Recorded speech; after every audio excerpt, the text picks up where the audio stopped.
श्री गुरु रामदास गुण गावो।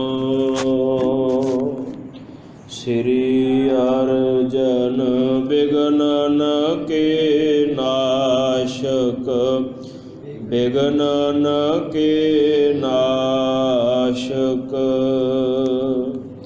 हर गोबिंद सब समत प्रकाशक।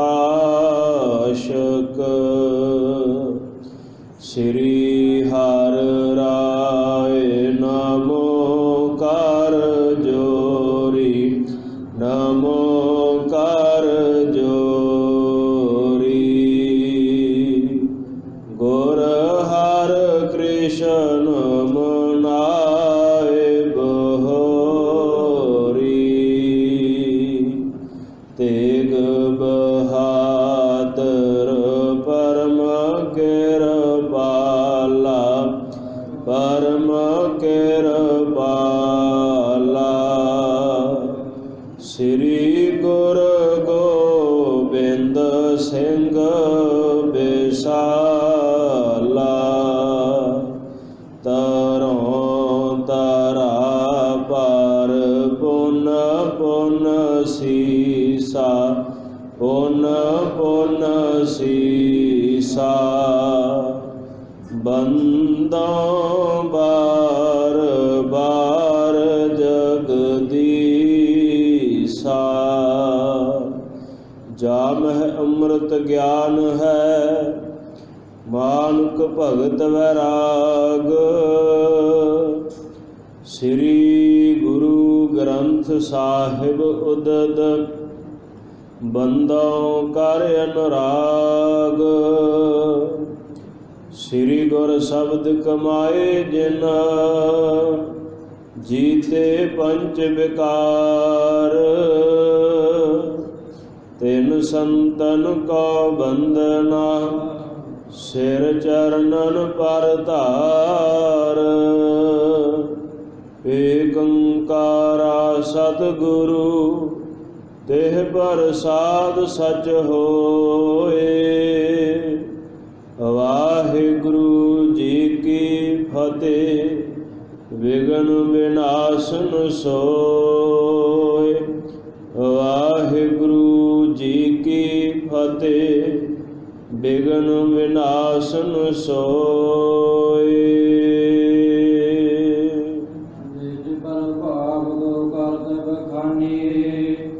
अमरो दर्श दुलभ माने, निज प्रभाव को करत बखाने। वाहिगुरु जी का खालसा, वाहिगुरु जी की फतेह। चौवर छत्र तख्त दे मालिक, जुग जुग अटल, गरीब नवाज सच्चे पातशाह। सिखां दी दो जहान अंदर रखिया करन वाले सतगुरु सच्चे पिता धन सतगुरु श्री गुरु ग्रंथ साहिब जी महाराज की पावन पवित्र हजूरी अंदर धन धन सतगुरु श्री गुरु अर्जन देव साहिब जी महाराज पंचम पातशाह शांति दे पुंज शहीदां दे सरताज बाणी के बहुत सतगुरु छेवें सतगुरु बड़ जोधा बहु परोपकारी मीरी पीरी दे मालिक सतगुरु श्री गुरु हरगोबिंद साहिब महाराज दे पावन पवित्र दरबार अंदर हाजरी भर रही गुरु रूप गुरु खालसा साध संगत जी आप जी सरबत संगत बहुत उच्चे वड्डे भागां वाले हो जो सतगुरु साहिब जी की पावन पवित्र हजूरी का आनंद प्राप्त कर रहे हो। गरीब नवाज सतगुरु श्री गुरु गोबिंद सिंह साहिब जी महाराज जिन्हां सतगुरां ने इस धरती ते हिंदुस्तान अंदर अपना पावन पवित्र अवतार पटना साहिब की धरती ते धारण किया। 9 साल की छोटी आयु दे विच ही सतगुरु श्री गुरु तेग बहादुर साहब महाराज नूं दिल्ली वल भेजिया कि हिंदू धर्म की रखिया करनी करो। सतगुरु साहब महाराज का सारा जीवन ही साध संगत परोपकारी जीवन है। जेकर होर धर्मां वाले अपने धर्म नूं कट्टड़ता नूं छड्ड करके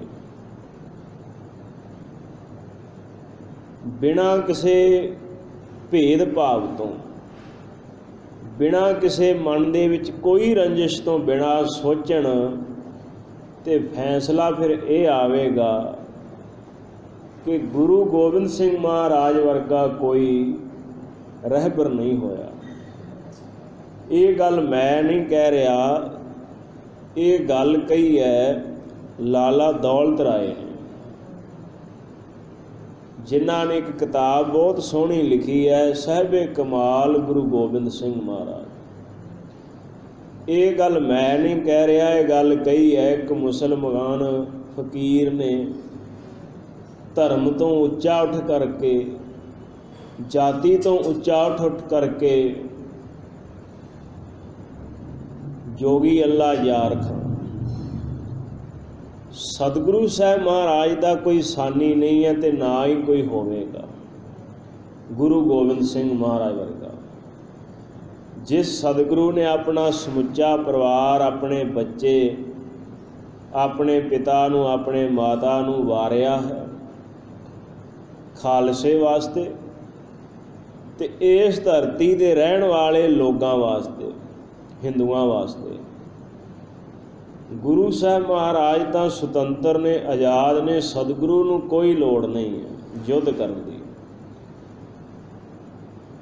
गुरुद्वारा गंगसर साहब भी कथा चलती है शाम नूं गुरप्रताप सूरज ग्रंथ की। सतगुरु साहब महाराज ने इस हिंदुस्तान के लोगों नूं तलवार फड़ाई है कि तुहाडे इस देश विच गुलामी आ चुकी है। गुलाम हो गए सन तुरकां दे, सदियां तो, सैकड़े सालों तो यह देश गुलाम सी।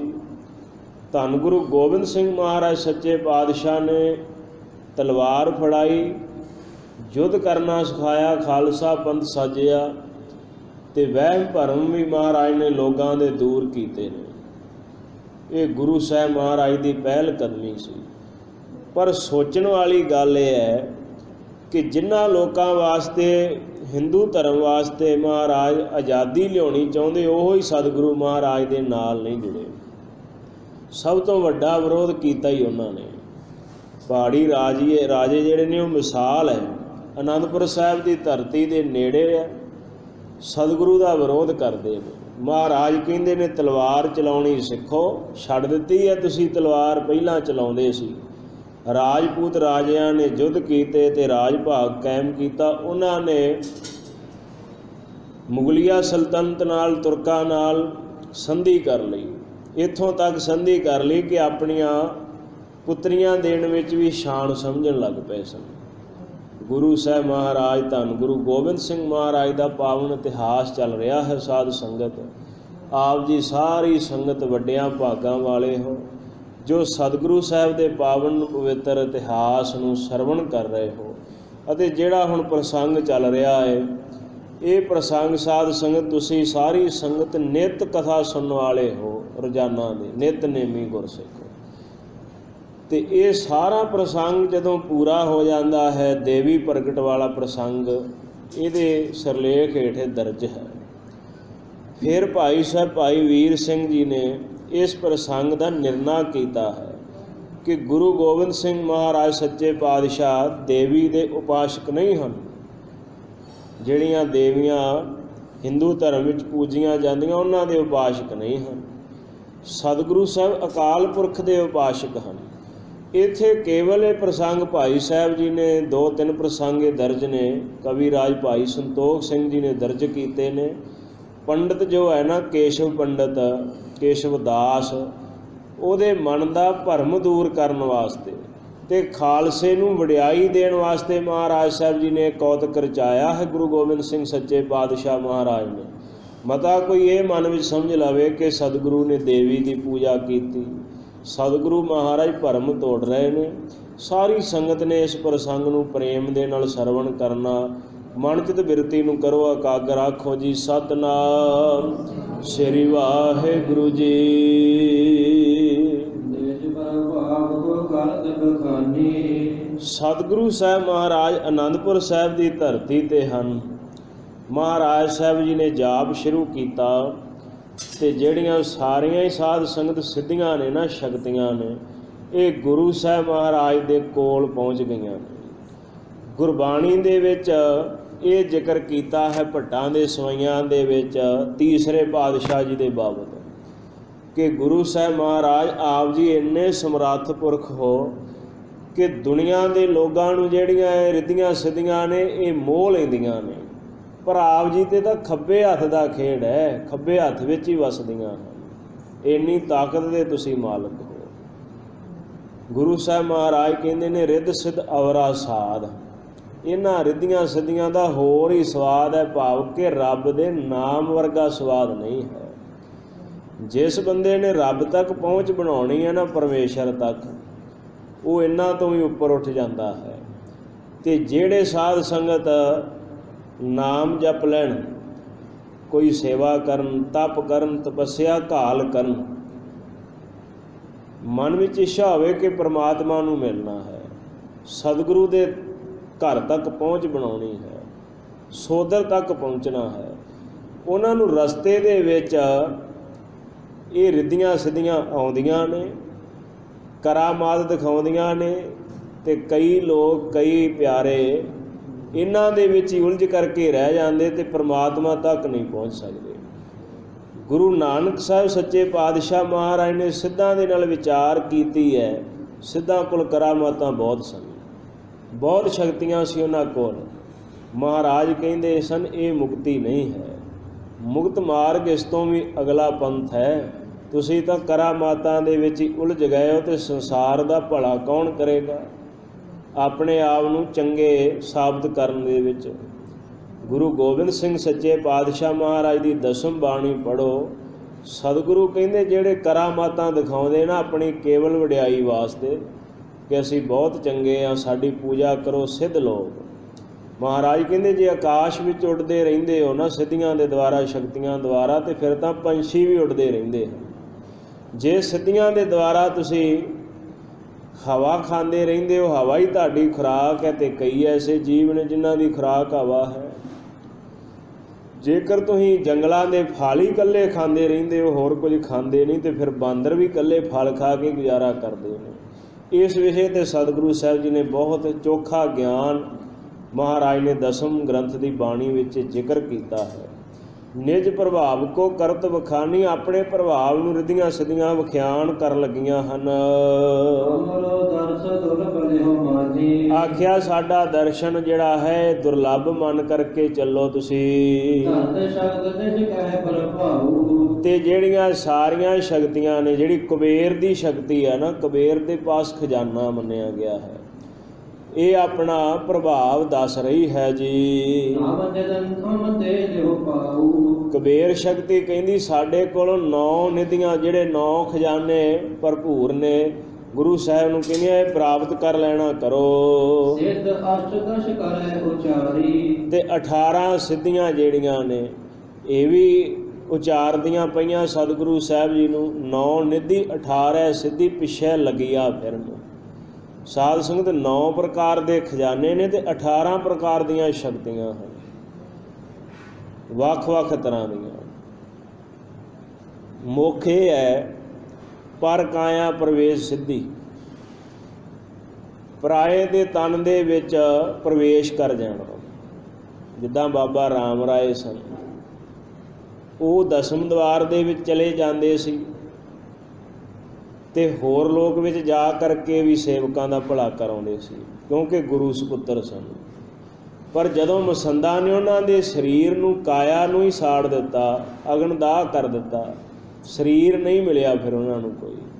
ਕੁਝ ਚਿਰ ਭਟਕਦੇ ਰਹੇ, ਫਿਰ ਉਹਨਾਂ ਨੂੰ ਰੂਹ ਨੂੰ ਜਾਣਾ ਪਿਆ, ਛੱਡਣਾ ਪਿਆ ਸਾਰਾ ਕੁਝ ਆਪਣਾ। ਇਸੇ ਤਰ੍ਹਾਂ ਗੋਰਖਨਾਥ ਦਾ ਇੱਕ ਗੁਰੂ ਹੋਇਆ ਹੈ ਮਛਿੰਦਰ ਨਾਥ, ਜਿਹੜਾ ਇਹਦਾ ਗੁਰੂ ਸੀ ਜੋਗ ਮਤ ਦੇ ਵਿੱਚ। ਇਹ ਵੀ ਆਪਣੇ ਸਰੀਰ ਨੂੰ ਛੱਡ ਕਰਕੇ ਤੇ ਪਰਾਏ ਦੇਸ਼ ਵਿੱਚ ਜਾ ਕਰਕੇ, ਉਥੋਂ ਦਾ ਰਾਜਾ ਮਰ ਚੁੱਕਾ ਸੀ, ਉਹਦੇ ਸਰੀਰ ਵਿੱਚ ਆਪਣੀ ਰੂਹ ਆਤਮਾ ਨੂੰ ਪ੍ਰਵੇਸ਼ ਕਰਵਾਇਆ। ਇੱਧਰ ਆਪਣਾ ਸਰੀਰ ਜਿਹੜਾ ਸੀ ਉਹਨੂੰ ਸਮਾਧੀ ਵਿੱਚ ਰੱਖ ਦਿੱਤਾ। ਉੱਥੇ ਜਾ ਕਰਕੇ ਫਿਰ ਸਾਧ ਸੰਗਤ ਵਿਕਾਰ ਕਰਦਾ ਹੈ, ਰਾਣੀਆਂ ਦੇ ਵਿੱਚ ਰਹਿੰਦਾ, ਉਹਨਾਂ ਨੂੰ ਸੀ ਵੀ ਰਾਜਾ ਹੀ ਹੈ।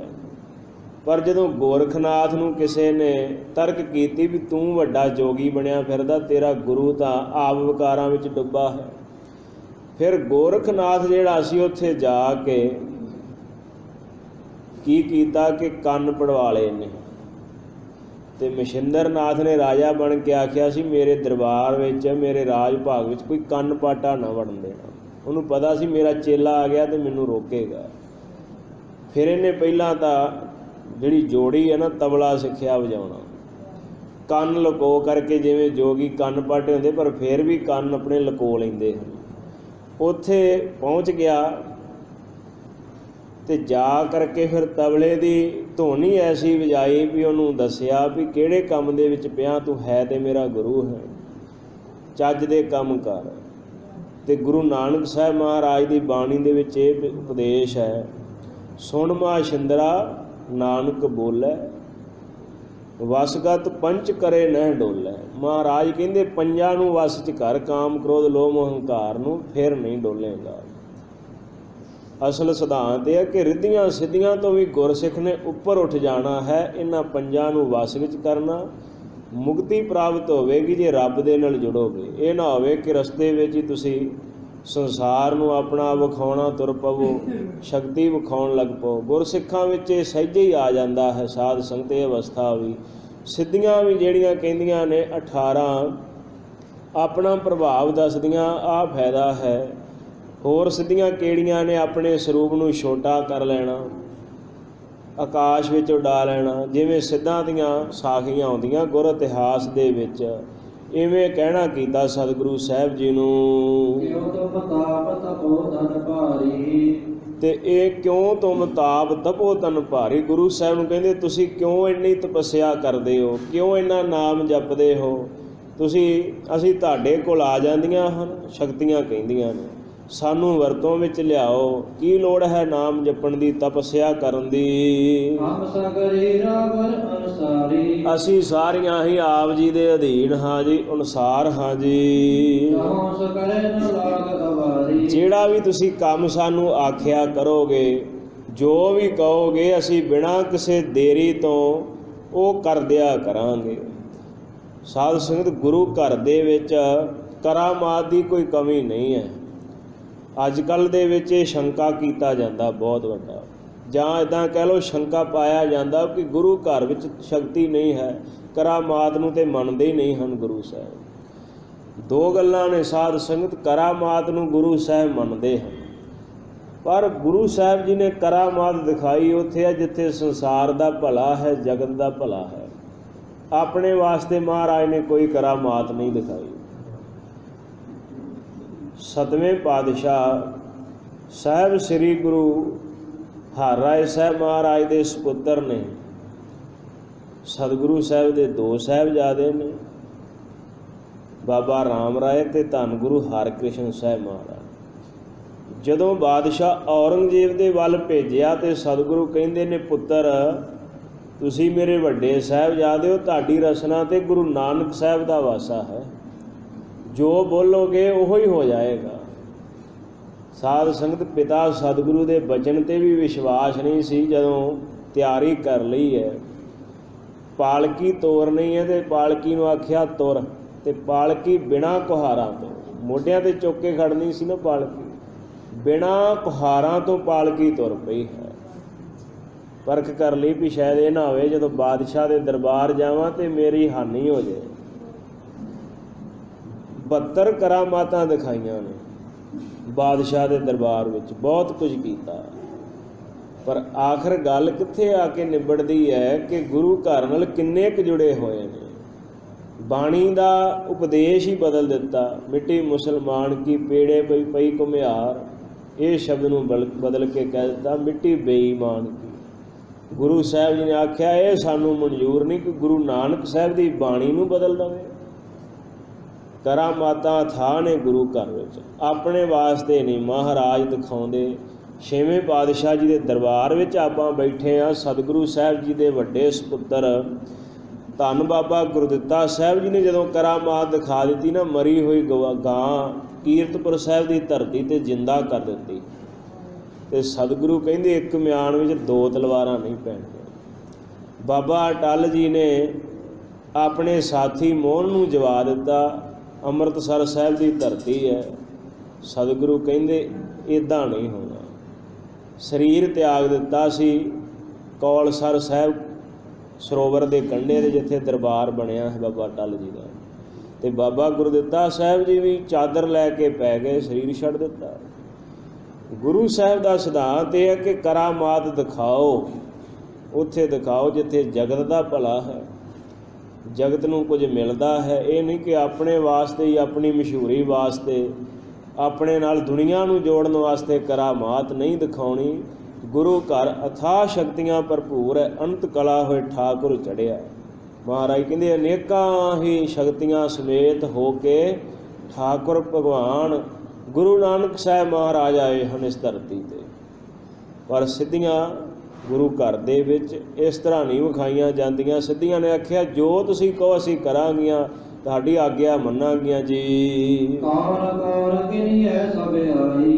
ਕਹਿੰਦੇ ਨੇ ਕਵੀਰਾਜ ਭਾਈ ਸੰਤੋਖ ਸਿੰਘ ਜੀ, ਕਿਹੜੀ ਕਿਹੜੀ ਸ਼ਕਤੀ ਨੂੰ, ਕਿਹੜੇ ਖਜ਼ਾਨੇ ਨੂੰ ਅਸੀਂ ਗਿਣਨਾ ਕਰੀਏ ਜਿਹੜੀ ਸਤਿਗੁਰੂ ਸਾਹਿਬ ਦੇ ਕੋਲ ਨਹੀਂ ਆਈ। ਇਹਨਾਂ ਵੱਲ ਤਾਂ ਸਤਿਗੁਰੂ ਸਾਹਿਬ ਜੀ ਨੇ ਆਪਣੀ ਨਿਗਾਹ, ਆਪਣੀ ਦ੍ਰਿਸ਼ਟੀ ਤੱਕ ਨਹੀਂ ਪਾਉਣੀ ਕੀਤੀ। ਸਤਿਗੁਰੂ ਨੇ ਦੇਖਿਆ ਤੱਕ ਨਹੀਂ ਹੈ। ਸਤਿਗੁਰੂ ਗੁਰੂ ਨਾਨਕ ਸਾਹਿਬ ਮਹਾਰਾਜ ਦੇ ਟਾਈਮ ਜਿਹੜੀ ਇਹ ਮਾਇਆ ਹੈ ਨਾ ਸਾਧ ਸੰਗਤ, ਇਹ ਬਹੁਤ ਦੂਰ ਰਹਿੰਦੀ ਸੀ। ਸਤਿਗੁਰੂ ਨੇ ਨੇੜੇ ਨਹੀਂ ਆਉਣ ਦਿੱਤੀ। ਦੂਸਰੇ ਪਾਤਸ਼ਾਹ ਮਹਾਰਾਜ ਸੱਚੇ ਪਾਤਸ਼ਾਹ ਦੇ ਦਰਵਾਜ਼ੇ 'ਤੇ ਬਾਹਰ ਖੜੀ ਰਹਿੰਦੀ ਹੈ, ਸਤਿਗੁਰੂ ਨੇ ਵੀ ਪ੍ਰਵਾਨ ਨਹੀਂ ਕੀਤੀ। ਤੀਸਰੇ ਪਾਤਸ਼ਾਹ ਮਹਾਰਾਜ ਦੇ ਦਰਬਾਰ 'ਤੇ ਆ ਗਈ ਕੋਲ। ਚੌਥੇ ਮਹਾਰਾਜ ਨੂੰ ਬੇਨਤੀ ਕੀਤੀ ਸਤਿਗੁਰੂ ਆਪਣੀ ਸੇਵਾ ਵਿੱਚ ਲਾ ਲਓ। ਅਤੇ ਮਹਾਰਾਜ ਨੇ ਆਖਿਆ ਫਿਰ ਚੌਥੇ ਸਰੂਪ ਦੇ ਵਿੱਚ ਸੇਵਾ 'ਚ ਲਾਵਾਂਗੇ। ਫਿਰ ਮਹਾਰਾਜ ਸਾਹਿਬ ਜੀ ਨੇ ਦਰਬਾਰ ਉਸਾਰਿਆ, ਸਰੋਵਰ ਦੀ ਸੇਵਾ ਆਰੰਭ ਕਰ ਦਿੱਤੀ, ਲੰਗਰ ਚਲਾਏ। ਫਿਰ ਗੁਰੂ ਸਾਹਿਬ ਜੀ ਨੇ ਆਖਿਆ ਗੁਰੂ ਦੀਆਂ ਸੰਗਤਾਂ ਦੀ ਸੇਵਾ ਵਿੱਚ ਲੱਗੇਗੀ। ਇਹ ਗੁਰੂ ਘਰ ਦਾ ਸਿਧਾਂਤ ਹੈ ਮਹਾਰਾਜ ਦਾ। ਇਵੇਂ ਕਿਹੜੀ ਕਿਹੜੀ ਸ਼ਕਤੀ ਗਿਣ ਕੇ ਦੱਸੀਏ ਜਿਹੜੀ ਗੁਰੂ ਸਾਹਿਬ ਨੂੰ ਆਖਣ ਵਾਸਤੇ ਨਹੀਂ ਆਈ। ਮਹਾਰਾਜ ਪ੍ਰਵਾਨ ਕਰ ਲਓ। ਪਰ ਸਤਿਗੁਰੂ ਸਾਹਿਬ ਜੀ ਇਹਨਾਂ ਵੱਲ ਦੇਖਦੇ ਤੱਕ ਨਹੀਂ ਹਨ। ਮਹਾਰਾਜ ਸਾਹਿਬ ਜੀ ਨੇ ਆਪਣੇ ਮਨ ਨੂੰ ਅਡੋਲ ਰੱਖਿਆ ਹੈ। ਸਤਿਗੁਰੂ ਸਾਹਿਬ ਮਹਾਰਾਜ ਦਾ ਇਹ, ਸਤਿਗੁਰੂ ਜੀ ਦਾ ਇਹ ਉਪਦੇਸ਼ ਸਾਧ ਸੰਗਤ ਪੱਲੇ ਬੰਨ੍ਹ ਲੈਣਾ। ਜਦੋਂ ਅਸੀਂ ਵੈਸੇ ਤਾਂ ਇੰਨੇ ਜੋਗੇ ਹੈ ਨਹੀਂ, ਪਰ ਪੁਰਾਣੇ ਗੁਰਸਿੱਖਾਂ ਤੋਂ ਇਹ ਸੁਣੀਦਾ ਹੈ ਕਿ ਜਦੋਂ ਤੁਸੀਂ ਨਾਮ ਜਪਣ ਲੱਗੋ, ਕਠਿਨ ਕਾਲ ਤਪੱਸਿਆ ਕਰੋ ਨਾ, ਤੇ ਤੁਹਾਡੇ ਮਾਰਗ ਵਿੱਚ ਇਹ ਆਉਣਾ ਹੀ ਆਉਣਾ ਹੈ। ਜਦੋਂ ਰਿੱਧੀਆਂ ਸਿੱਧੀਆਂ ਆ ਗਈਆਂ ਫਿਰ ਬੰਦਾ ਭਰਮ ਜਾਂਦਾ ਹੈ, ਫਿਰ ਭਟਕ ਜਾਂਦਾ ਹੈ, ਫਿਰ ਲੋਕਾਂ ਦੇ ਵਿੱਚ ਆਪਣਾ ਆਪ ਜਣਾਉਣਾ ਸ਼ੁਰੂ ਕਰ ਦਿੰਦਾ, ਫਿਰ ਰੱਬ ਵਾਲੇ ਪਾਸੇ ਨਹੀਂ ਤੁਰਦਾ। ਮਹਾਰਾਜ ਕਹਿੰਦੇ ਰਿੱਧ ਸਿਧਾਵਰਾ ਸਾਧ, ਇਹਨਾਂ ਦਾ ਹੋਰ ਹੀ ਸਵਾਦ ਹੈ, ਪਰਮੇਸ਼ਰ ਵਾਲਾ ਸਵਾਦ ਨਹੀਂ ਹੈ। ਮਹਾਰਾਜ ਕਿਰਪਾ ਕਰਨ ਕਿਸੇ ਸਿੱਖ ਉੱਪਰ ਐਸੀ ਬਖਸ਼ਿਸ਼ ਹੋਵੇ ਤੇ ਸਤਿਗੁਰੂ ਦੇ ਚਰਨਾਂ ਨਾਲ ਪ੍ਰੀਤੀ ਹੋਰ ਪਾਉਣੀ, ਇਹਨਾਂ ਤੋਂ ਵੀ ਅੱਗੇ ਲੰਘ ਜਾਣਾ ਹੈ ਜੀ। ਕਹਿੰਦੇ ਜਿਵੇਂ ਸੁਮੇਰ ਪਰਬਤ 'ਤੇ ਹਵਾ ਚੱਲਦੀ ਹੈ ਨਾ ਠੰਡੀ, ਇਸ ਤਰ੍ਹਾਂ ਦੀ ਪੌਣ ਚੱਲਣ ਦੇ ਨਾਲ ਜੋ ਪਰਮੇਸ਼ਰੀ ਆਦਿ ਸਤਿ ਹੈ, ਜਿਹੜੀ ਪਰਮੇਸ਼ਰ ਦੀ ਆਦਿ ਸ਼ਕਤੀ ਹੈ। ਵਾਹਿਗੁਰੂ ਜਿਵੇਂ ਸੁਮੇਰ ਪਰਬਤ ਹਵਾ ਚੱਲਣ ਦੇ ਨਾਲ ਅਡੋਲ ਹੀ ਰਹਿੰਦਾ, ਉਹ ਹਿਲਦਾ ਨਹੀਂ ਹੈ। ਸੁਮੇਰ ਪਰਬਤ ਬਹੁਤ ਵੱਡਾ ਵਿਸ਼ਾਲ ਹੈ, ਸਾਰੇ ਪਰਬਤਾਂ ਵਿੱਚੋਂ ਵੱਡਾ ਹੈ। ਇਵੇਂ ਗੁਰੂ ਸਾਹਿਬ ਮਹਾਰਾਜ ਅਟਲ ਹਨ, ਅਡੋਲ ਹਨ। ਜੋ ਪਰਮੇਸ਼ਰ ਦੀ ਆਦਿ ਸ਼ਕਤੀ ਹੈ ਨਾ, ਜਿਹਨੂੰ ਸਤਿਗੁਰੂ ਕਹਿੰਦੇ ਨੇ ਨਾ ਪ੍ਰਥਮ ਭਗਉਤੀ ਸਿਮਰ ਕੈ ਗੁਰੂ ਨਾਨਕ ਲਈ ਧਿਆਏ। ਇੱਥੇ ਭਗਉਤੀ ਦਾ ਮਤਲਬ ਇਹ ਨਹੀਂ ਕਿ ਜਿਹੜੀ ਦੇਵੀ ਹੈ ਉਹਨੂੰ ਮਹਾਰਾਜ ਯਾਦ ਕਰਦੇ ਨੇ। ਮਹਾਰਾਜ ਕਹਿੰਦੇ ਨੇ ਜਦੋਂ ਪਰਮੇਸ਼ਰ ਨੇ ਨਿਰਗੁਣ ਤੋਂ ਸਰਗੁਣ ਹੋਣਾ ਕੀਤਾ ਤੇ ਫਿਰ ਪਹਿਲਾ ਤੱਤ ਹੈ ਮਾਇਆ। ਮਾਇਆ ਪੈਦਾ ਕੀਤੀ ਹੈ। ਮਾਇਆ ਤੋਂ 3 ਤੱਤ ਪੈਦਾ ਹੋਏ, 3 ਤੱਤਾਂ ਤੋਂ ਫਿਰ 5 ਤੱਤ ਪੈਦਾ ਹੋਏ, 5 ਤੱਤਾਂ ਤੋਂ ਸਾਰਾ ਸੰਸਾਰ ਪੈਦਾ ਹੋਇਆ ਹੈ। ਪਰਮਾਤਮਾ ਦਾ ਇੱਕ ਆਦ, ਜੋ ਉਹਦੀ ਆਦ ਸ਼ਕਤੀ ਹੈ ਨਾ, ਉਹ ਹੈ ਮਾਇਆ। ਤੇ ਇਹ ਮਾਇਆ ਹੀ ਜਿਹੜੀ ਹੈ ਸਾਰੇ ਸੰਸਾਰ ਨੂੰ ਵਿਆਪ ਰਹੀ ਹੈ। ਸ਼ਕਤੀ ਹੀ ਜਿਹੜੀ ਹੈ ਮਾਇਆ ਹੀ ਅੱਗੇ ਕੰਮ ਕਰ ਰਹੀ ਹੈ ਪਰਮੇਸ਼ਰ ਦਾ। ਕਹਿੰਦੇ ਉਹਦੇ ਵਿੱਚ ਹੀ ਸਤਿਗੁਰੂ ਮਹਾਰਾਜ ਲੀਨ ਹਨ ਜੀ।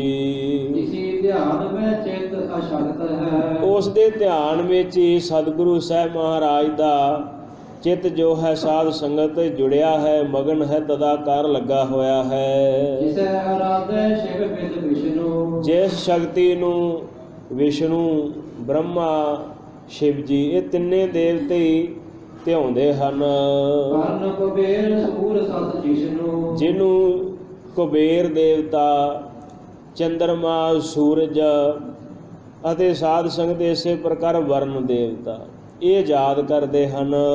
ਸਭ ਸੁਰ ਰਛਕ ਪਸ਼ਕ ਦੁਸ਼ਟਨ, ਜਿਹੜੀ ਸਾਰੇ ਹੀ ਜਿਹੜੇ ਸੁਰ ਨੇ, ਦੇਵਤੇ ਨੇ, ਉਹਨਾਂ ਦੀ ਰੱਖਿਆ ਕਰਨ ਵਾਲੀ ਸ਼ਕਤੀ ਹੈ ਮਹਾ ਸ਼ਕਤੀ ਪਰਮਾਤਮਾ ਦੀ। ਜਦੋਂ ਦੇਵਤਿਆਂ ਉੱਪਰ ਭੀੜ ਪੈਂਦੀ ਹੈ ਫਿਰ ਕੋਈ ਉਦੋਂ ਫਿਰ ਉਹਨਾਂ ਦੀ ਸਹਾਇਤਾ ਨਹੀਂ ਕਰਦਾ, ਫਿਰ ਰੱਬ ਦੀ ਸ਼ਕਤੀ ਉਹਨਾਂ ਦਾ ਸਾਥ ਦਿੰਦੀ ਹੈ। ਤੇ ਜਿਹੜੀ ਪਸ਼ਕ ਦੁਸ਼ਟਣ, ਜਿਹੜੀ ਦੁਸ਼ਟਾਂ ਨੂੰ, ਪਾਪੀਆਂ ਨੂੰ ਖਤਮ ਕਰ ਦਿੰਦੀ ਹੈ ਜੀ। ਜਨ ਕੇ ਸੁਭਦਾ ਕਟੈ ਅਦਸ਼ਟਨ, ਤੇ ਆਪਣੇ ਸੇਵਕਾਂ ਨੂੰ ਸੁੱਖ ਦਿੰਦੀ ਹੈ ਤੇ ਜਿਹੜੇ ਦੁਸ਼ਮਣ ਨੇ ਉਹਨਾਂ ਨੂੰ ਕੱਟ ਦਿੰਦੀ, ਨਾਸ਼ ਕਰ ਦਿੰਦੀ ਹੈ। ਏਕ ਛਾਏ ਮੈਂ ਜੋ ਲੈ ਭਈ, ਇਸੇ ਪ੍ਰਕਾਰ ਸਾਧ ਸੰਗਤ ਜਿਹੜੀ ਸ਼ੇਸ਼ਨਾਗ, ਜੋ ਸ਼ੇਸ਼ਨਾਗ ਹੈ ਨਾ, ਵਿਸ਼ਨੂੰ ਜਿਹਦੇ ਉੱਪਰ, ਜਿਹਦੀ ਸੇਜਾ ਤੇ ਸੌ ਜਾਂਦੇ ਹਨ, ਕਹਿੰਦੇ ਉਸ ਸਰੂਪ ਦੇ ਵਿੱਚ ਵੀ ਜਿਹੜੀ ਲੀਨ ਹੋ ਜਾਂਦੀ ਹੈ। ਭਾਵ ਜਿਹੜਾ ਵਿਸ਼ਨੂੰ ਹੈ ਉਹ ਵੀ ਉਸ ਸ਼ਕਤੀ ਦਾ ਹੀ ਰੂਪ ਹੈ ਇੱਕ। ਵਿਦ ਕੀ ਰਸਿਆ ਹਿਤ ਨਿਕਸਈ, ਤੇ ਜੋ ਰਸਿਆ ਕਰਨ ਵਾਸਤੇ ਫਿਰ ਪ੍ਰਗਟ ਹੁੰਦੀ ਹੈ ਸੰਸਾਰ ਦੇ ਵਿੱਚ। ਮਦ ਕੈਟਬ ਕੀ ਮਰਦਨ ਕਰਤਾ, ਮਦ ਕੈਟਬ ਨਾਮੀ ਦੈਤ ਨੂੰ ਖਤਮ ਕਰ ਦੇਣ ਵਾਲੀ ਜੋ ਮਹਾ ਸ਼ਕਤੀ ਹੈ। ਹੁਣ ਮਹਿਖਾਸੁਰ ਕੀ ਰਣ ਧਰਤਾ, ਫਿਰ ਮਹਿਖਾਸੁਰ ਦੈਂਤ ਹੋਇਆ, ਉਸ ਨੂੰ ਵੀ ਜੋ ਖਤਮ ਕਰ ਦੇਵੇ ਉਹ ਹੈ ਅਕਾਲ ਪੁਰਖ ਵਾਹਿਗੁਰੂ ਦੀ ਆਦਿ ਸ਼ਕਤੀ, ਜਿਹਨੂੰ ਮਾਇਆ ਕਹਿ ਦਈਦਾ ਹੈ। ਜਿਹੜੀ ਹਰ ਜੁਗ ਜੁਗ ਭਗਤੋ ਪਾਇਆ, ਪੈਜ ਰੱਖਦਾ ਆਇਆ ਰਾਮ ਰਾਜੇ। ਹਰ ਨਾਕਸ਼ ਦੁਹਿਟ ਹਰ ਮਾਰਿਆ, ਪ੍ਰਹਿਲਾਦ ਤਰਾਇਆ। ਅਹੰਕਾਰੀਆਂ ਨਿੰਦਕਾਂ ਪਿੱਠ ਦੇ ਨਾਮ ਦਿਓ ਮੁਖ ਲਾਇਆ। ਜਿਹੜੀ ਭਗਤਾਂ ਦੀ ਰੱਖਿਆ ਕਰਦੀ, ਹੰਕਾਰੀਆਂ ਦੀ, ਦੁਸ਼ਟਾਂ ਦਾ ਨਾਸ਼ ਕਰਨ ਵਾਲੀ ਸ਼ਕਤੀ ਹੈ। ਜਿਹੜੀ ਪ੍ਰਭੂ ਦੇ ਪਿਆਰੇ ਭਗਤਾਂ ਨੂੰ ਸੁੱਖ ਦਿੰਦੀ ਤੇ ਭਗਤਾਂ ਨੂੰ ਦੁੱਖ ਦੇਣ ਵਾਲਿਆਂ ਨੂੰ ਨਾਸ਼ ਕਰਦੀ ਹੈ, ਉਹਨਾਂ ਨੂੰ ਨਰਾਦਰ ਦਿੰਦੀ ਹੈ ਤੇ ਭਗਤਾਂ ਨੂੰ ਮਾਣ ਸਨਮਾਨ ਦਿਵਾਉਂਦੀ ਹੈ ਜੀ। ਧੂਮਰ ਨੈਣ ਕੀ ਪ੍ਰਾਨਨ ਹਾਤਾ, ਅਤੇ ਇਸੇ ਤਰ੍ਹਾਂ ਦੈਂਤ ਧੂਮਰ ਨੈਣ ਉਹਦੇ ਪ੍ਰਾਣਾਂ ਨੂੰ ਖਤਮ ਕਰਨ ਵਾਲੀ ਸ਼ਕਤੀ ਹੈ ਜੀ। ਚੰਡ ਮੁੰਡ ਕੀ ਓਜਨ ਵਰਤਾ, ਤੇ ਚੰਡ ਮੁੰਡ ਨਾਮ ਦੈਂਤ ਦੀ ਓਜ ਨਾਮ ਹੈ ਤਾਕਤ ਦਾ। ਤਾਕਤ ਨੂੰ ਖਤਮ ਕਰ ਦੇਣ ਵਾਲੀ ਹੈ ਪ੍ਰਮਾਤਮਾ ਦੀ ਸ਼ਕਤੀ। ਸ਼ੋਭਨ ਸ਼ੋਭ ਸੰਘਾਰਨ ਕਾਲੀ, ਸੋਂਭ ਤੇ ਨਸੋਂਭ ਨਾਮੀ ਦੋ ਜਿਹੜੇ ਦੈਂਤ ਭਰਾ ਸਨ, ਇਹਨਾਂ ਨੂੰ ਵੀ ਇਹ ਖਤਮ ਕਰ ਦੇਣ ਵਾਲੀ ਹੈ ਜੀ। ਨਾਸੇ ਅਨਗਨ ਦੁਸ਼ਟ ਕੁਚਾਲੀ, ਅਨੇਕਾਂ ਹੀ ਅਣਗਿਣਤ ਹੀ ਜਿਹੜੇ ਕੁਚਾਲ ਗਲਤ ਚਾਲ ਤੇ ਚੱਲਣ ਵਾਲੇ ਸਾਧ ਸੰਗਤ ਸਤਿਗੁਰੂ ਮਹਾਰਾਜ ਦੇ ਅਸੀਂ ਸਿੱਖ ਬੈਠੇ ਹਾਂ। ਗੁਰੂ ਸਾਹਿਬ ਕਹਿੰਦੇ ਸਤਿਗੁਰੂ ਦੀ ਚਾਲੀ ਚੱਲਿਆ ਕਰ, ਗੁਰ ਸਿੱਖ ਮੀਤ ਚਲੋ ਗੁਰ ਚਾਲੀ, ਜੋ ਗੁਰ ਕਹੈ ਸੋਈ ਭਲ ਮਾਨੋ, ਹਰ ਹਰ ਕਥਾ ਨਿਰਾਲੀ। ਗੁਰੂ ਸਾਹਿਬ ਦੀ ਚਾਲ ਤੇ ਚੱਲਣਾ ਹੈ ਸਿੱਖ ਦਾ ਫਰਜ਼।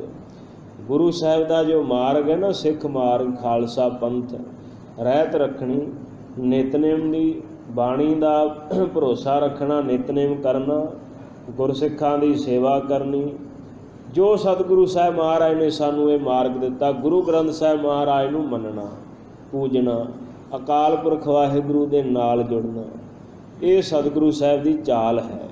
ਤੇ ਜਿਹੜਾ ਸਤਿਗੁਰੂ ਸਾਹਿਬ ਦੀ ਚਾਲ ਤੋਂ ਉਲਟ ਚਲਾ ਜਾਵੇ, ਦੇਹੀਆਂ ਨੂੰ ਮੰਨੇ, ਕਬਰਾਂ ਨੂੰ ਮੰਨੇ, ਜਠੇਰਿਆਂ ਦੀ ਪੂਜਾ ਕਰਨ ਲੱਗ ਪਵੇ, ਦੇਵੀ ਦੇਵਤਿਆਂ ਨੂੰ ਮੰਨਣ ਲੱਗ ਪਵੇ, ਉਹ ਗੁਰਸਿੱਖ ਗੁਰੂ ਸਾਹਿਬ ਦੀ ਸ਼੍ਰੇਸ਼ਟ ਚਾਲ ਤੋਂ, ਸਤਿਗੁਰੂ ਦੇ ਮਾਰਗ ਤੋਂ ਭਟਕ ਕਰਕੇ ਫਿਰ ਉਹ ਕੁਚਾਲੀ ਗਲਤ ਰਾਹ ਪੈ ਜਾਂਦੇ ਹਨ।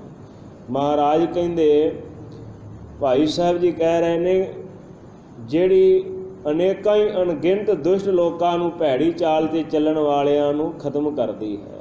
ਇਹ ਪ੍ਰਭੂ ਦੀ ਸ਼ਕਤੀ ਹੀ ਨਾ। ਗੁਰੂ ਸਾਹਿਬ ਦੇ ਦਰਬਾਰ ਵਿੱਚ ਐਸੀ ਗੱਲ ਸ਼ੋਭਦੀ ਨਹੀਂ ਕਿਸੇ ਆਮ ਬੰਦੇ ਵਾਸਤੇ। ਜਿਹੜੀ ਕੱਲ੍ਹ ਦੀਆਂ ਖਬਰਾਂ ਭਰੀਆਂ ਆ ਰਹੀਆਂ ਨੇ, ਹੁਣ 5-4 ਦਿਨ ਹੋ ਗਏ ਨੇ, ਬੜਾ ਚੱਲ ਰਿਹਾ ਹੈ। ਇਹ ਕੀ ਹੈ? ਇਹ ਪਰਮਾਤਮਾ ਦੀ ਹੀ ਸ਼ਕਤੀ ਵਰਤਦੀ ਹੈ। ਗੁਰੂ ਸਾਹਿਬ ਮਹਾਰਾਜ ਦਾ ਲਿਬਾਸ ਧਾਰਨ ਕਰਨ ਵਾਲਾ ਬੰਦਾ, ਪਾਪੀ ਪੁਰਸ਼, ਦੁਨੀਆ ਦੀ ਨਿਗਾਹ ਦੇ ਵਿੱਚ ਉਹ ਗੁਰੂ ਬਣ ਕੇ ਬੈਠਾ ਹੈ। ਦੁਨੀਆ ਨੂੰ ਕਹਿੰਦਾ ਮੈਂ ਬੜਾ ਸੱਚਾ ਸੁੱਚਾ ਹਾਂ। ਸਾਡੇ ਸਤਿਗੁਰੂ ਸਾਹਿਬਾਂ ਨੇ ਇਹ ਗੱਲਾਂ ਬਾਣੀ ਵਿੱਚ ਅੱਜ ਤੋਂ 400-500 ਸਾਲ ਪਹਿਲਾਂ ਕਹਿ ਦਿੱਤੀਆਂ ਨੇ। ਗੁਰੂ ਨਾਨਕ ਸਾਹਿਬ ਮਹਾਰਾਜ ਕਹਿੰਦੇ ਨੇ ਕਿ ਮਤਾ ਕੋਈ ਵੇਖ ਕੇ ਭੁੱਲ ਜਾਏ ਸੱਜਣ ਠੱਗ ਨੂੰ, ਕਿ ਬਸਤਰ ਬੜੇ ਸੋਹਣੇ ਨੇ, ਧਰਮੀ ਹਨ, ਪਰ ਅੰਦਰ ਕੀ ਕਰਦਾ ਉਹ ਗੁਰੂ ਸਾਹਿਬ ਜੀ ਨੂੰ ਪਤਾ ਹੈ। ਇਹ ਆਉਣ ਵਾਲੇ ਸਮੇਂ ਨੂੰ ਸਮਝਾਇਆ, ਲੋਕਾਂ ਨੂੰ ਸਮਝਾਇਆ ਕਿ ਇਹ ਨਾ ਦੇਖਣਾ ਕਿ ਇਹਦਾ ਲਿਬਾਸ ਚੰਗਾ ਹੈ। ਮਹਾਰਾਜ ਕਹਿੰਦੇ ਕਰਤੂਤਾਂ ਦੇਖੋ ਇਸ ਦੀਆਂ। ਮੈਂ ਜਾਣਿਆ ਵੱਡ ਹੰਸ ਹੈ ਤਾਂ ਮੈਂ ਕੀਤਾ ਸੰਗ। ਇਹ ਤਾਂ ਹੰਸ ਵਰਗਾ ਲੱਗਦਾ ਨਹੀਂ, ਇਹ ਤਾਂ ਬੰਗਲਾ ਹੈ, ਅੰਦਰ ਪਾਪ ਕਰਨ ਵਾਲਾ ਹੈ। ਬੰਗਲੇ ਦਾ ਕੰਮ ਕੀ ਹੈ? ਤੀਰਥਾਂ 'ਤੇ ਰਹਿਣਾ, ਚੰਗੀ ਜਗ੍ਹਾ 'ਤੇ ਰਹਿਣਾ। ਇਸੇ ਤਰ੍ਹਾਂ ਕੀ ਸੁਭਾਅ ਹੈ ਸਾਡਾ? ਹੀ ਚਿੱਟੇ ਕੱਪੜੇ ਪਾ ਲਏ। ਚਲੋ ਅਸੀਂ ਤਾਂ ਸਿੱਖ ਹਾਂ, ਮਹਾਰਾਜ ਨੇ ਸਾਨੂੰ ਇਹ ਲਿਬਾਸ ਦਿੱਤਾ। ਜੇ ਕੋਈ ਬਾਹਰੋਂ ਬੰਦਾ ਆਪਣੇ ਨੂੰ ਜਗਤ ਗੁਰੂ ਆਖੇ, ਲੋਕ ਉਹਨੂੰ ਕਹਿੰਦੇ ਹੀ ਪਿਤਾ ਜੀ ਪਿਤਾ ਜੀ। ਹੁਣ ਦੱਸੋ ਪਿਤਾ ਜੀ ਕਿੱਥੇ ਗਏ? ਕਰਨੇ ਕੰਮ ਗਲਤ, ਲੋਕ ਉਹਨੂੰ ਸਜ਼ਾ ਨਹੀਂ ਦੇ ਪਾਏ। ਇਹ ਪਰਮਾਤਮਾ ਦੀ ਸ਼ਕਤੀ ਵਰਤੀ ਹੈ ਕਿ ਇੱਕ ਚੰਗਾ ਜੱਜ ਜਿਹੜਾ ਜਗਦੀਪ ਸਿੰਘ, ਉਹਨੇ ਲੈਂਦਾ ਕਾਬੂ ਅੰਦਰ ਤੇ ਜੇਲ੍ਹ ਦੇ ਦਿੱਤੀ, ਸਜ਼ਾ ਦੇ ਦਿੱਤੀ ਹੈ। ਇਹ ਸਤਿਗੁਰੂ ਮਹਾਰਾਜ ਦੀ ਕਲਾ ਵਰਤਦੀ ਹੈ। ਸਤਿਗੁਰੂ ਸਾਹਿਬ ਮਹਾਰਾਜ ਦੀ ਇਹ ਜਿਹੜੀ ਦੁਨੀਆ ਬਣਾਈ ਹੋਈ ਹੈ, ਜਿਹੜਾ ਜਗਤ ਬਣਾਇਆ, ਮਹਾਰਾਜ ਕਹਿੰਦੇ ਇਹ ਜਗ ਸੱਚੇ ਕੀ ਹੈ ਕੋਠੜੀ, ਸੱਚੇ ਕਾ ਵਿੱਚ ਵਾਸ। ਇਹਦੇ ਵਿੱਚ ਸੱਚੇ ਵਾਹਿਗੁਰੂ ਦਾ ਹੀ ਵਾਸ ਹੈ।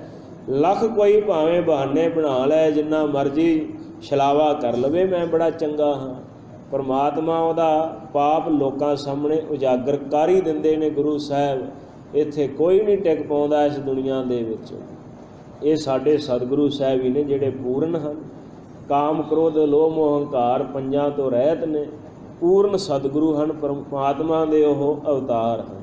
ਬਾਕੀ ਦੁਨੀਆ ਸਭ ਜਿਹੜੀ ਹੈ ਉਹ ਅਧੂਰੀ ਹੈ ਸਤਿਗੁਰੂ ਤੋਂ ਬਿਨਾਂ। ਅਸੀਂ ਸੱਚੇ ਸਤਿਗੁਰੂ ਮਹਾਰਾਜ ਦੇ ਚਰਨੀ ਜੁੜਨਾ ਹੈ। ਇਹ ਸਤਿਗੁਰੂ ਸਾਹਿਬ ਮਹਾਰਾਜ ਦਾ ਸਾਨੂੰ ਪਾਵਨ ਉਪਦੇਸ਼ ਹੈ। ਸਾਧ ਸੰਗਤ, ਸਤਿਗੁਰੂ ਸਾਹਿਬ ਮਹਾਰਾਜ ਸਾਨੂੰ ਇਹ ਬਖਸ਼ਿਸ਼ ਕਰ ਰਹੇ ਨੇ ਕਿ ਕੇਵਲ ਅਕਾਲ ਪੁਰਖ ਵਾਹਿਗੁਰੂ ਨਾਲ ਜੁੜਨਾ। ਸਗਲ ਦਵਾਰ ਕੋ ਛੋੜ ਕੇ ਗਹਿਓ ਤੁਹਾਰੋ, ਦਵਾਰ ਬਾਹੇ ਗਏ ਕੀ ਲਾਜ ਅਸ, ਗੋਬਿੰਦ ਦਾਸ ਦੁਹਾਰ। ਮਹਾਰਾਜ ਕਹਿੰਦੇ ਮੈਂ ਤੇਰਾ ਦਾਸ ਹਾਂ, ਮੈਂ ਤੇਰਾ ਬੰਦਾ ਹਾਂ, ਤੇਰੇ ਨਾਲ ਜੁੜਨਾ ਹੈ, ਤੇਰੀ ਸ਼ਕਤੀ ਨਾਲ ਜੁੜਨਾ ਹੈ। ਵਾਹਿਗੁਰੂ ਸਾਹਿਬ ਮਹਾਰਾਜ ਇਹ ਬਖਸ਼ਿਸ਼ ਸਾਡੇ 'ਤੇ ਕਰੋ ਕਿ ਅਸੀਂ ਤੇਰੇ ਦਰਵਾਜ਼ੇ ਨੂੰ, ਤੇਰੇ ਦਰ ਘਰ ਨੂੰ ਛੱਡ ਕੇ ਕਿਤੇ ਹੋਰ ਨਾ ਜਾਈਏ। ਇਹ ਦਿਨ ਨਾ ਆਵੇ ਕਿ ਅਸੀਂ ਗੁਰੂ ਅਰਜਨ ਦੇਵ ਸਾਹਿਬ ਮਹਾਰਾਜ, ਗੁਰੂ ਹਰਗੋਬਿੰਦ ਸਾਹਿਬ ਮਹਾਰਾਜ ਦੇ ਇਸ ਦਰਬਾਰ ਨੂੰ ਛੱਡ ਕਰਕੇ ਕਿਤੇ ਹੋਰ ਦਰਵਾਜ਼ੇ 'ਤੇ ਭਟਕਣ ਲੱਗ ਪਈਏ। ਇਹ ਅਤ ਉੱਚਾ ਦਰਬਾਰ ਹੈ, ਇਹ ਵੱਡਾ ਦਰਬਾਰ ਹੈ, ਇਹ ਵੱਡੀ ਤਾਕਤ ਦਾ ਘਰ ਹੈ। ਇੱਥੇ ਹੀ ਅਸੀਂ ਰਹਿਣਾ, ਇਸ ਦਰਵਾਜ਼ੇ 'ਤੇ ਹੀ। ਕਬੀਰ ਸਾਹਿਬ ਕਹਿੰਦੇ ਕੋਈ ਐਸਾ ਸਮਾਂ ਨਾ ਆਵੇ ਜਦੋਂ ਮੈਂ ਤੇਰੇ ਦਰ ਘਰ ਨੂੰ ਛੱਡ ਕੇ ਹੋਰ ਜਗ੍ਹਾ 'ਤੇ ਜਾਵਾਂ। ਸੋ ਸਮਾਂ ਸਮਾਵਤ ਹੈ। ਵਿਚਾਰ ਕਰਦਿਆਂ ਤੋਂ ਇੱਕ ਨਹੀਂ ਅਨੇਕ ਪ੍ਰਕਾਰ ਦੀਆਂ ਭੁੱਲਾਂ ਗਲਤੀਆਂ ਹੋ ਜਾਣੀਆਂ ਸੁਭਾਵਿਕ ਨੇ। ਗੁਰੂ ਸਾਹਿਬ ਮਹਾਰਾਜ ਦੀ ਸੰਗਤ, ਧੰਨ ਸਤਿਗੁਰੂ ਗੁਰੂ ਪੰਚਮ ਪਾਤਸ਼ਾਹ ਗੁਰਦੇਵ ਅਤੇ ਧੰਨ ਸ੍ਰੀ ਗੁਰੂ ਹਰਗੋਬਿੰਦ ਸਾਹਿਬ ਮਹਾਰਾਜ ਗਰੀਬ ਨਵਾਜ ਸੱਚੇ ਪਾਤਸ਼ਾਹ ਮਹਾਰਾਜ ਬਖਸ਼ਣ ਯੋਗ ਪਿਤਾ ਬਖਸ਼ਿੰਦ ਹਨ। ਬਖਸ਼ ਲੈਣਾ, ਅਗਾਹਾਂ ਤੋਂ ਸਮਤ ਬਖਸ਼ਿਸ਼ ਕਰਨੀ। ਦਿਓ ਸੀਸ ਸਾਰੀ ਸੰਗਤ, ਲੇਖੈ ਕਤੇ ਨਾ ਛੂਟੀਐ, ਖਿਨ ਖਿਨ ਭੂਲਣ ਹਾਰ, ਬਖਸ਼ਣ ਹਾਰ ਬਖਸ਼ ਲੈ, ਨਾਨਕ ਪਾਰ ਉਤਾਰ। ਗੁਰ ਸ਼ੋਭਨ ਸਗਾਰਨ ਕਾਲੀ, ਨਾਸੇ ਅਨਗਨ ਦੁਸ਼ਟ ਕੋ ਚਾਲੀ। ਜਗ ਕਰਤਾ ਪ੍ਰਤਪਾਲ ਵਿਸਾਲੀ, ਸਭ ਸੰਘਾਰਨ ਪ੍ਰਾਲੈ ਕਰਾਲੀ। ਵਾਹਿਗੁਰੂ ਜੀ ਕਾ ਖਾਲਸਾ, ਵਾਹਿਗੁਰੂ ਜੀ ਕੀ ਫਤਿਹ।